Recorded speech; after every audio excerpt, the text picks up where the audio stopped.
It's another edition of Time About the Movies, and today we're taking a look at the films of February 10th, 1995. We've got 3 movies to look at today, so let's get right to it. And we'll start off with the biggest new release of the weekend, the film that introduced Hollywood to a little-known star from Saturday Night Live named Adam Sandler, and that movie is, of course, Billy Madison.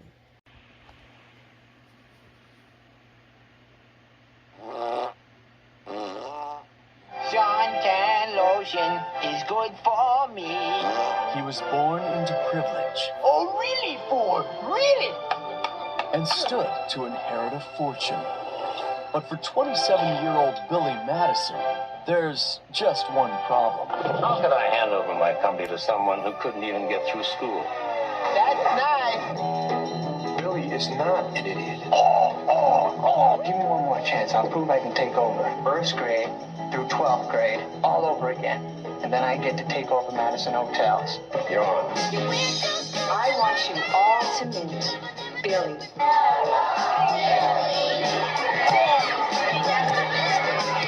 You want some more of that? I didn't think so. Don't you think it's a little pathetic that just because of who your father is, you get to come to school all over again?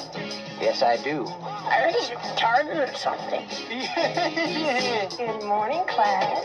So let's all open up our Reading It's Fun books to page 69. 69. Where's Billy? He's in school, man. So what's it like being back in school? I don't know. I kind of feel like an idiot sometimes.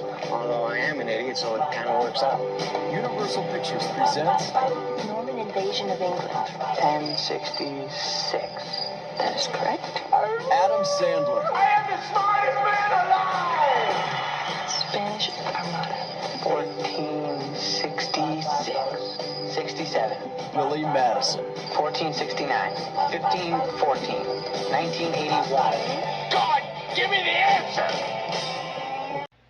So you might find this kind of surprising considering that everybody considers this one of Sandler's best movies, and the film became a big hit at the time financially, but as the years have gone on, it's garnered a cult following. But honestly, I'm not the biggest fan of this movie. I mean, it's not a bad movie per se, and it certainly beats the crap out of some of Adam Sandler's more recent comedies, I should say. He has made some great movies as of late. Uncut Gems and Hustle was pretty good on Netflix, but I don't know. This one just doesn't really work for me as much as I prefer his other movie that he did after this, Happy Gilmore.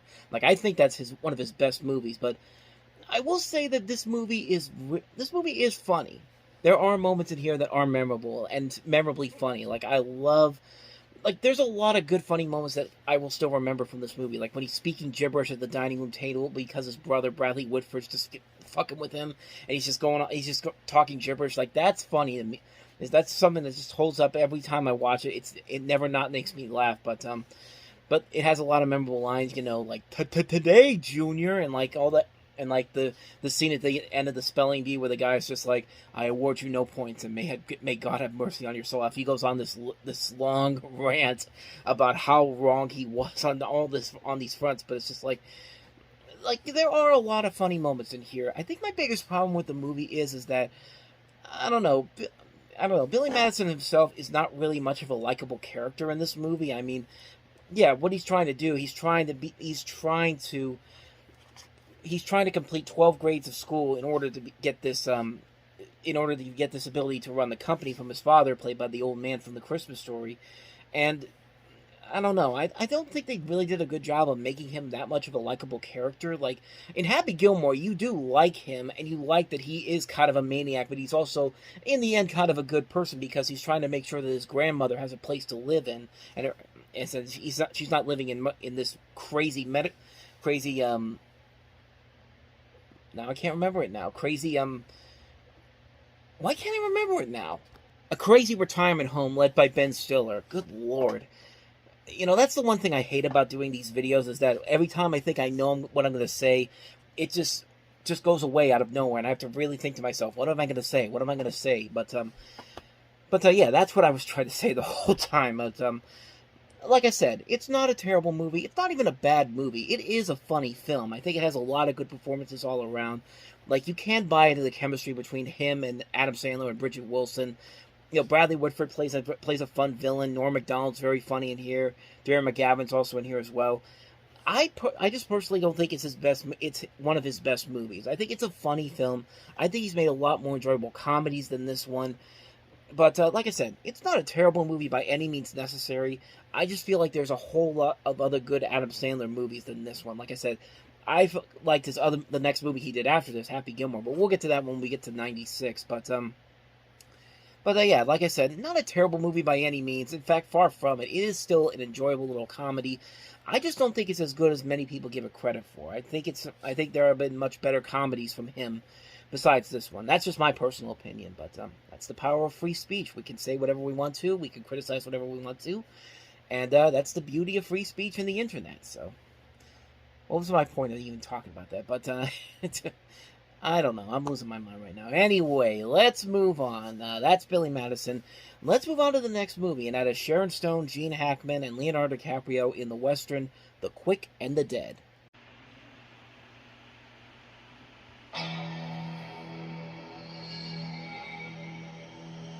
This is my town! You live to see the dawn is because I allow it.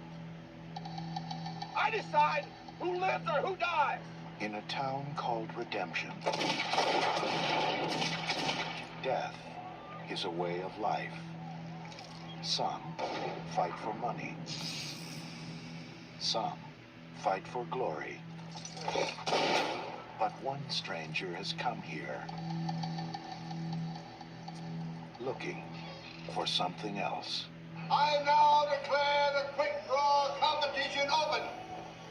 Anybody can challenge anybody. Sign me up. Sure must want to die young, miss. She can play their game. Want to play poker with me, little lady? Looks like you're having a pretty good time playing with yourself. She can beat their odds. Did you ever kill anyone? Sure. I don't think you have. But there's one thing she can't do. Why are you really here? You're no gunfighter. Forget the past. String him up. Put him on a chair.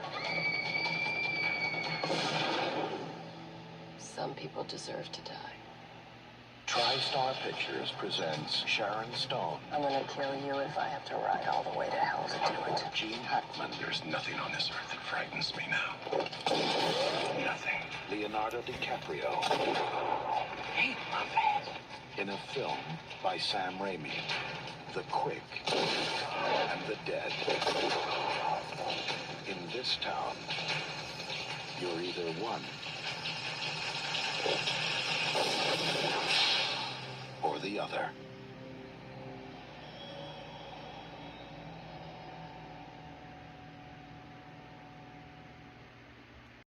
I honestly forgot that Sam Raimi directed this movie. I mean, when you really look at this movie, you can't really tell that it is a Sam Raimi film. I mean, not even you don't even see like most of the usual Sam Raimi tropes, like the stuff that we're used to seeing from him.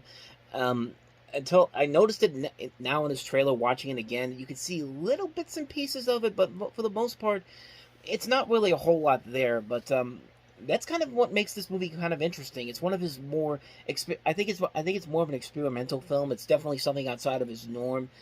This is coming at a point when he was trying to trying to do a little bit more mainstream stuff, more experimental stuff. Like he had this, but he also did A Simple Plan, which is a much better film in my opinion.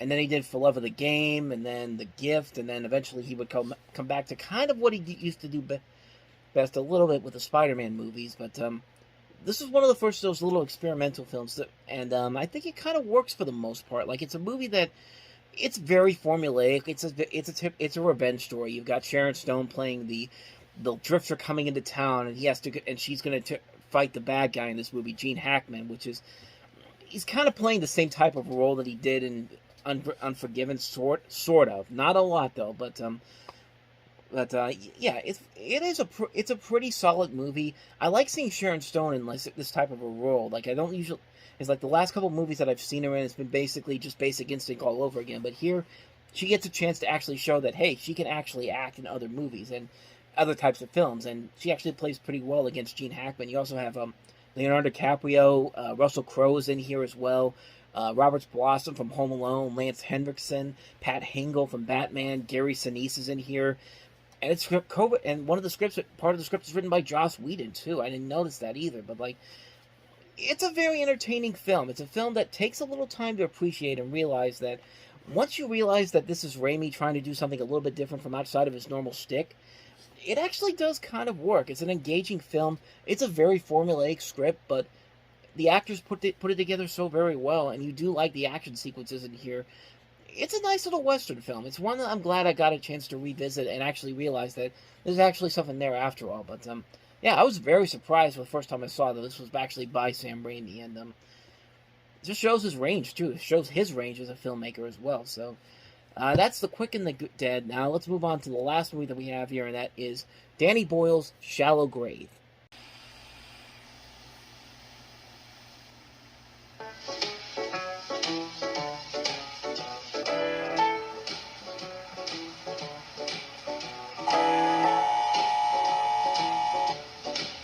Are you comfortable, Cameron? Yes, thanks. So tell me, Cameron, just tell me, because I'd like to know, what on earth could make you think we'd want to share a flat like this with someone like you?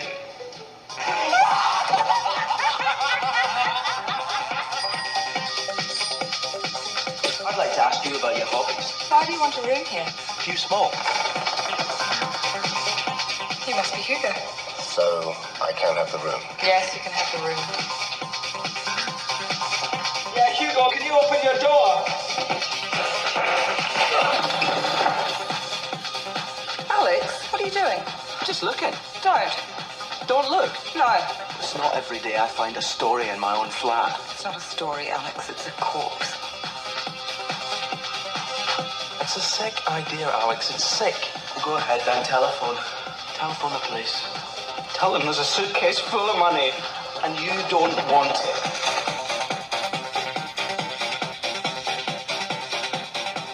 I can't do it.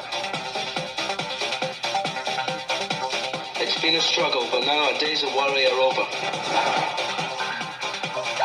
To love and to happiness forever.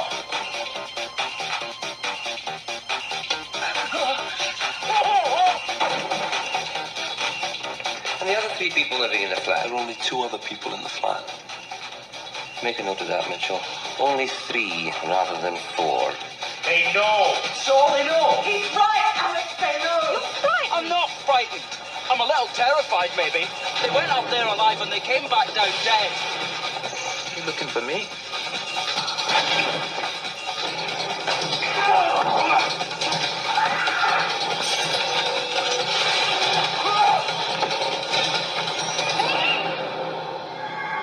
If you can't trust your friends, well, what then? What then?